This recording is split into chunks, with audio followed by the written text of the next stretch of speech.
நாம் இதுவரை கிருஷ்ணரின் மரணம் மற்றும் யாதவர்களின் மரணம் பற்றியும் வெள்ளத்தில் மூழ்கிய துவாரகை பற்றியும் பார்த்தோம். இப்போது பாண்டவர்களின் இறுதி பயணத்தை பற்றி பார்ப்போம்.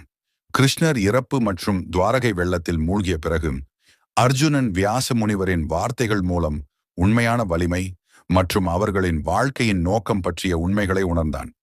வியாசர் அர்ஜுனனிடம், அர்ஜுனா, நீங்களும் உங்கள் சகோதரர்களும் வாழ்க்கையின் நோக்கத்திற்காக சேவை செய்தீர்கள். பூமியில் தர்மத்தை நிலைநிறுத்த கிருஷ்ணரின் முயற்சியே இது. அதை அடைய நீங்களும் உங்கள் சகோதரர்களும் அவருக்கு உதவினீர்கள். இப்பொழுது பூமியில் தர்மம் நிலைநிறுத்தப்பட்டு கிருஷ்ணரும் உலகத்தை விட்டு வெளியேறிவிட்டதால் நீங்களும் உங்கள் சகோதரர்களும் மீதமுள்ளவற்றை அடுத்த தலைமுறைக்கு விட்டுச் செல்ல வேண்டிய நேரம் இது என்று கூறினார். இதை கேட்ட அர்ஜுனன் தனது வாழ்வின் நோக்கத்தையும் உண்மையையும் அறிந்து கொண்டான். பிறகு வியாச முனிவரிடம் ஆசி பெற்று ஆசிரமத்தை விட்டு வெளியேறி ஹஸ்தினாபுரம் நோக்கி சென்றார். துவாரகையிலும் வியாச முனிவரின் ஆசிரமத்திலும் நடந்தவற்றை யுதிஷ்டரிடம் தெரிவித்தார். அர்ஜுனா, வியாச முனிவரின் வார்த்தைகளை நான் ஏற்றுக்கொள்கிறேன். மீதியை அடுத்த தலைமுறையிடம் விட்டுவிட வேண்டிய நேரம் இது. கிருஷ்ணரின் எதிர்பார்ப்புக்கு ஏற்ப நாம் வாழ்ந்தோம் என்று நம்புகிறேன். ராஜ்யத்தை துறப்போம். காட்டில் நிம்மதியாக வாழ்வதன் மூலம் உலகத்தை துறப்போம். இமயமலைக்கு நமது இறுதி பயணத்தை மேற்கொண்டு சொர்க்கத்தை அடைவோம். நமது அடுத்த தலைமுறை தர்மத்தை நிலைநிறுத்த என்ன செய்ய வேண்டும் என்பதற்கான தயாரிப்புகளை செய்வோம் என்றார் யுதிஷ்டிரன். கிருஷ்ணரின் மறைவு அனைவரையும் உலகப்பற்றிலிருந்து விடுபட வைத்தது.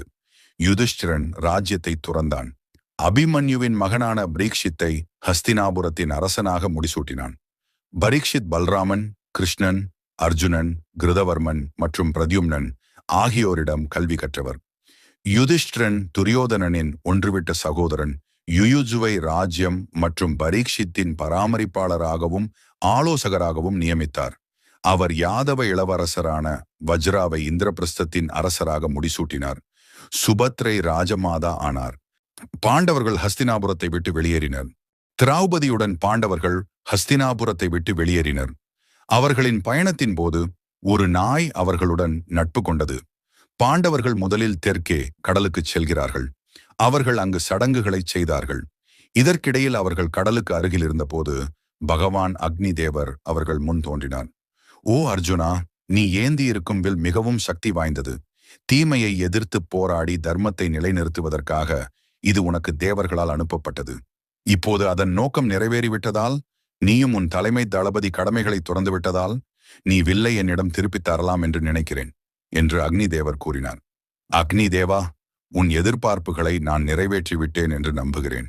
இப்போது நாங்கள் உலகத்தை துறந்து விட்டதால் வில்லை பிடிப்பது எனக்கு நியாயமாக தெரியவில்லை என்று சொல்லிவிட்டு அர்ஜுனன் தனது வில்லை அக்னி தேவாவிடம் திருப்பிக் கொடுத்தான். அவர்கள் தெற்கிலிருந்து தென்மேற்கு நோக்கி நகர்ந்து பல இடங்களையும் ஆசிரமங்களையும் பார்வையிட்டனர். பல கோவில்களை வழிபட்டனர். அங்கிருந்து துவாரகைக்கு சென்றனர். துவாரகை எவ்வளவு மகிமையான நகரம் இன்று அங்கு இல்லை. அங்கு பாண்டவர்கள் துவாரகை நகரம் வெள்ளத்தில் மூழ்கியிருப்பதைக் கண்டனர். நிலத்திலிருந்து பார்த்தால் கிருஷ்ணரின் அரண்மனை தண்ணீருக்கு நடுவே நிற்பதை காண முடிந்தது. கடலில் மூழ்கியிருக்கும் அத்தகைய அழகான நகரத்தின் காட்சி அவர்களை மேலும் மனச்சோர்வடையச் செய்தது. அவர்கள் வடக்கு நோக்கி திரும்பி ரிஷிகேஷில் தங்கினர். அங்கிருந்து இமயமலைக்கு சென்றனர். மேருமலையை கடந்து சொர்க்கத்தை அடைய அவர்கள் திட்டமிட்டனர். மரவுரி தரித்து கொண்டு பயணித்தார்கள். மேருமலையை தரிசித்து கடப்பவர்கள் மனித உடலோடு சொர்க்கலோகத்தை அடைவார்கள். அதனால் பாண்டவர்கள் ஆசைகளையும் உலக வாழ்க்கையையும் வெறுத்து மோட்சத்தை தேடியே இங்கு பயணித்தார்கள். பாண்டவர்களும் திரௌபதியும் நாயுடன் இமயமலையில் ஏறிக்கொண்டிருந்த போது மேருமலையை அடைவதற்கு முன்பே திரௌபதி இறந்து விடுகிறாள். சகோதரரே, திரௌபதி ஏன் சொர்க்கத்திற்கு செல்லும் பயணத்தை முடிக்க முடியவில்லை? அவள் ஏன் இவ்வளவு சீக்கிரமாக இறந்தாள் என்று வருத்தமடைந்த பீமன் யுதிஷ்டிரனிடம் கேட்டார். தர்மத்தின் பாதையை எப்போதும் பின்பற்றும் யுதிஷ்டிரன் தாழ்ந்த குரலில், பீமா, திரௌபதி பாரபட்சம் இல்லாத அன்பையும் அக்கறையையும் நம்மீது காட்டுவதாக சபதம் செய்தாள். ஆனால் அவள் அர்ஜுனனிடம் தன் பாசத்தில் பாரபட்சமாக இருந்தாள். அவள் நம்மை விட அர்ஜுனனை அதிகமாக நேசித்தாள். அவனை நேசித்தது போல் நம்மை நேசிக்க அவளால் முடியவில்லை. அவள் தன் வாக்குறுதியை நிறைவேற்றவில்லை. ஒரு மனைவியாக இல்லற தர்மத்திலிருந்து அவள் விலகினாள். அதனால்தான் அவள் முதலில் இறந்தாள் என்றார். யுதிஷ்டிரனின் வார்த்தைகளை கேட்ட அர்ஜுனன் வெடித்து அழுதான். அர்ஜுனன் திரௌபதியை விரும்பினாலும் சுபத்ரையுடன் மிகவும் நெருக்கமாக இருந்தான். திரௌபதி தன் எல்லா கணவர்களுக்கும் ஒரே மாதிரியானவன் என்று அர்ஜுனனுக்கு எப்போதும் ஒரு உணர்வு இருந்தது. அதனால் அவள் தன்னை ஒருபோதும் சிறப்புற உணர வைக்கவில்லை என்று அவன் உணர்ந்தான். திரௌபதி தன் மீது வைத்திருக்கும் அன்பை அவள் இறந்த பிறகுதான் உணர்ந்தான். அவன் பலவீனமடைந்து பாவம் செய்தான். சகோதரர்கள் திரௌபதிக்கு இறுதிச் சடங்குகளை செய்து மேருமலைக்கு செல்லத் தொடங்கினர். வழியில் சகாதேவன் கீழே விழுந்து இறந்தான். நகுலன் மிகவும் கவலைப்பட்டான். சகோதரரே, சகாதேவன் எப்போதும் மிகவும் நீதிமானாகவும் நேர்மையாகவும் இருந்தான். அவன் எல்லோரையும் மதித்து நடந்தான். பிறகு ஏன் அவனால் சொர்க்கத்தை அடைய முடியவில்லை என்று நகுலன் யுதிஷ்டிரனிடம் கேட்டான். நகுலா, சகாதேவன் எப்போதும் நல்லொழுக்கமுள்ளவனாக இருந்தான். அவன் எல்லா அம்சங்களிலும் மிகவும் நேர்மையானவனாகவும் நல்லவனாகவும் இருந்தான் என்பதில் சந்தேகமில்லை. ஆனால் அவனிடம் பெருமை மற்றும் அகங்காரம் போன்ற ஒழுக்கக்கேடு இருந்தது. தன் ஞானத்திற்கு நிகர் யாரும் இல்லை என்று அவன் நினைத்தான். தர்மத்தின் முன் வேறுபாடுகள் எதுவாக இருந்தாலும் அனைவரும் சமமாக கருதப்பட வேண்டும். சகாதேவன் அந்த பாதையை பின்பற்ற தவறிவிட்டான் என்று யுதிஷ்டிரன் விளக்கினான். அவர்கள் தங்கள் பயணத்தை தொடரும் போது நகுலன் இறந்து விடுகிறான். நகுலன் அனைவருக்கும் மிகவும் பிடித்தமானவன். அர்ஜுனனும் பீமனும் அவனை மிகவும் விரும்பினர்.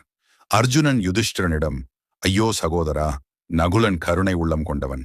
அவன் எல்லா உயிரினங்களையும் ஒரே மாதிரியாக நேசித்தான் கருதினான். ஏன் அவனால் தன் இறுதிப் பயணத்தை முடிக்க முடியவில்லை என்று கேட்டான். அர்ஜுனா, நகுலன் நல்ல உள்ளம் கொண்டவன். அவன் விலங்குகளிடமும் எல்லா உயிரினங்களிடமும் கருணை கொண்டவன்.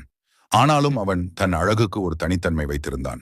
உலகிலேயே மிகவும் அழகானவன்தான் என்று நினைத்து அவன் ஆணவமும் ஆடம்பரமும் கொண்டவனாக இருந்தான். தர்மத்தை பொறுத்தவரை நகுலன் முகத்தில் வித்தியாசத்தை கண்டிருக்கக்கூடாது. அவன் தன் அழகில் பெருமை கொண்டான்.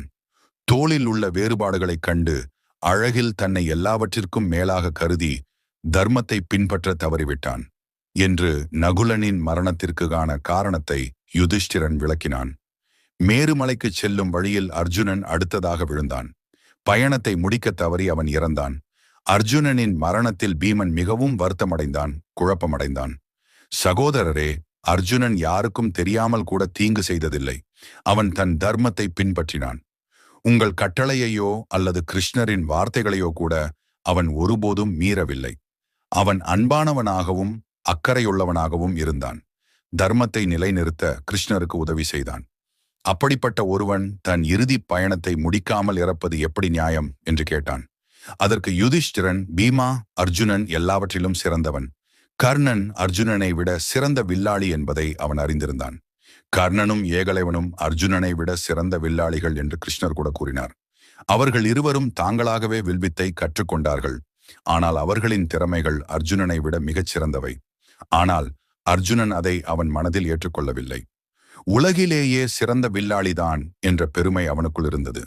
தன்னை மிகவும் சக்தி வாய்ந்த போர்வீரன் மற்றும் வில்லாளி என்று கருதும் உணர்வு அவனுக்கு இருந்தது. தர்மம் என்பது திறமைகளை பெற்ற அறிவை குறிக்கிறது. எந்த கற்றவனும் அதில் பெருமையோ அல்லது ஆணவமோ கொள்ளக்கூடாது. நீங்கள் சில திறமைகளில் நிபுணத்துவம் பெற்றவர் என்பதற்காக உங்களை விட குறைவாக உள்ள மக்களை தாழ்வாக கருதுவது தர்மம் அல்ல. அர்ஜுனன் அந்த எண்ணத்தை வெல்லத் தவறிவிட்டான் என்று யுதிஷ்டிரன் பீமனிடம் தர்மத்தின் உண்மையையும் உண்மையான முகத்தையும் விளக்கினான். யுதிஷ்டிரனும் பீமாவும் நாயுடன் தங்கள் பயணத்தை தொடர்ந்தனர். பீமன் சோர்வடைந்து வழியில் கீழே விழுந்தார். பயணத்தை தொடர முடியாமல் கவலைப்பட்டு திகைத்து போன அவர் யுதிஷ்டிரனிடம் அதற்கான காரணத்தை கேட்டார். ஓ பீமா, நீ யாரையும் உன்னை விட தாழ்ந்தவர்களாக நினைத்ததில்லை. நீ உன்னை எல்லாவற்றிற்கும் மேலாக நினைத்ததில்லை. உனக்கு திறமையும் அழகும் ஒருபோதும் ஒரு கருத்தாக இருந்ததில்லை. நீ அனைவரையும் சமமாக நடத்தினாய். ஆனால் உணவை பொறுத்தவரை நீ பேராசை கொண்டவன். நீ மற்றவர்களின் பசியை பற்றி ஒருபோதும் நினைத்ததில்லை. சாப்பிடுவதற்கு முன்பு அனைவருக்கும் உணவு இருக்கிறதா என்று நீ ஒருபோதும் சிந்திக்கவில்லை. சாப்பிட்ட பிறகு சாப்பிட காத்திருக்கும் மக்களை பற்றியும் நீ சிந்திக்கவில்லை. மற்றவர்களை பற்றி யோசிக்காமல் சாப்பிட்டாய். உன்னிடம் இருப்பதை பகிர்ந்து கொள்வதும் உன்னிடம் இருப்பதை அனைவரும் பெறுவதாக நினைப்பதும் தர்மம்தான். உணவு உன் முன் இருக்கும்போது நீ தர்மத்தை பார்க்க தவறிவிட்டாய் என்று யுதிஷ்டிரர் கூறினார். ஞானம் பெற்ற பீமன் யுதிஷ்டிரனின் கைகளில் இறந்தார். பீமனின் மரணத்திற்கு பிறகு யுதிஷ்டிரனும் நாயும் சொர்க்கத்தை நோக்கி தங்கள் பயணத்தை தொடர்ந்தனர். அவர்கள் மேருமலையின் உச்சியை அடையவிருந்த போது இந்திரன் தனது தேரில் வந்தார்.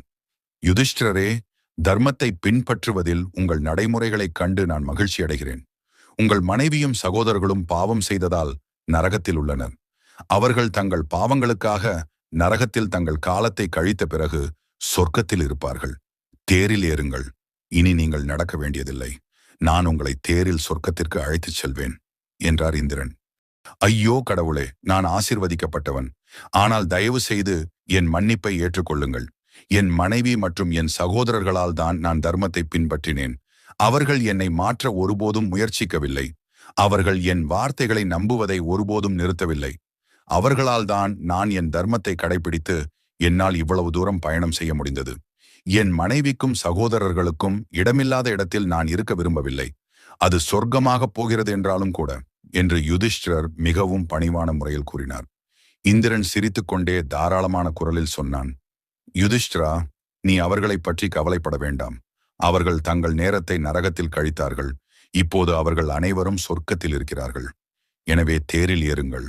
நான் உன்னை சொர்க்கத்திற்கு அழைத்துச் செல்வேன் என்றான். இந்திரனின் குரலை கேட்டு யுதிஷ்டிரன் மகிழ்ச்சி அடைந்து தான் ராஜ்யத்தை துறந்த நாளிலிருந்து தன்னை பின்தொடர்ந்து வந்த நாயை பார்த்து, அந்த நாய் தன்னுடன் தேரில் வர முடியுமா என்று கேட்டான். இல்லை யுதிஷ்டிரரே, நாய் தேரில் ஏற முடியாது. உங்கள் சொந்த நிலைமை மற்றும் ஆரோக்கியத்தை கருத்தில் கொள்ளுங்கள். நீங்கள் நீண்ட காலமாக நடந்து வருகிறீர்கள். தேரில் ஏறுங்கள். நான் உங்களை சொர்க்கத்திற்கு அழைத்துச் செல்வேன். நாயை கைவிட்டு உள்ளே ஏறுங்கள் என்று கூறி இந்திரன் யுதிஷ்டிரரை தேரில் ஏறும்படி வற்புறுத்தினார். மன்னிக்கவும் ஆண்டவரே, தயவு செய்து என்னை மன்னியுங்கள். ஆனால் நாயை விட்டு என்னால் போக முடியாது. நான் ராஜ்யத்தை விட்டு வெளியேறிய தருணத்திலிருந்து நாய் என்னை பின்தொடர்ந்து வருகிறது. என் சகோதரர்கள் மற்றும் திரௌபதியின் மரணத்திற்கு பிறகும் கூட என்னுடன் இருந்து வருகிறது. அது எனக்கு ஒரு நண்பனைப் போல நான் தனிமையில் விடப்பட்ட போது ஒரு நிலையான தோழனாக இருந்து வருகிறது. ஒரு நண்பனை கைவிட முடியாது என்றால் ஒரு நண்பனை கைவிடுவது ஒரு பெரிய பாவம். நான் என் வாய்ப்புகளை பயன்படுத்தி கொண்டு எனக்கு எவ்வளவு நேரம் எடுத்தாலும் நாயுடன் நடப்பேன் என்று யுதிஷ்டிரன் பணிவுடன் சொன்னான். மேலும் தனது உடன் பிறந்தவர்களின் மரணத்தை பார்த்த யுதிஷ்டிரர் தனது நாயை இழக்க வேண்டும் என்ற எண்ணம் நெருங்கிய போது உணர்ச்சி வசப்பட்டார். இதனை நான் கைவிடுவதற்கு இது எதுவும் செய்யவில்லை. மேலும் இது என் மனைவி மற்றும் சகோதரர்களைப் போல எந்த தவறையும் செய்யவில்லை. எனவே இதற்கு சொர்க்கம் செல்ல தகுதியில்லை என்றால் எனக்கும் தேவையில்லை என்று கூறி சொர்க்கம் செல்லும் வாய்ப்பை நிராகரித்தார். யுதிஷ்டிரனின் வார்த்தைகளை கேட்டுக்கொண்டிருந்த நாய் பகவான் யமதர்மனாக உருமாறியது.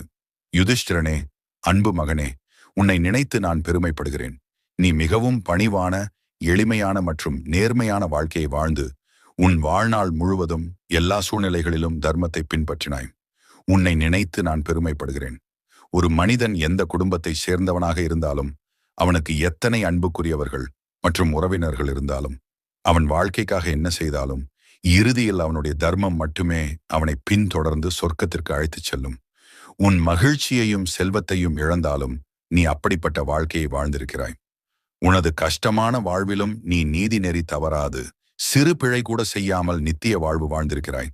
நீ தேரில் ஏறு, இந்திரன் உன்னை சொர்க்கத்திற்கு அழைத்துச் செல்வான் என்று யமதர்மர் பெருமையுடன் பேசினார். யுதிஷ்டிரர் யமதர்மர் மற்றும் இந்திரனுடன் தேரில் மனிதனாக சொர்க்கத்திற்கு சென்றார். அங்கு யுதிஷ்டிரர் குந்தி, பாண்டு, திரௌபதி மற்றும் கர்ணன் உட்பட அவரது 5 சகோதரர்களை சந்தித்தார். இறுதியாக அவர் சொர்க்கத்தில் நித்திய அமைதியை கண்டார்.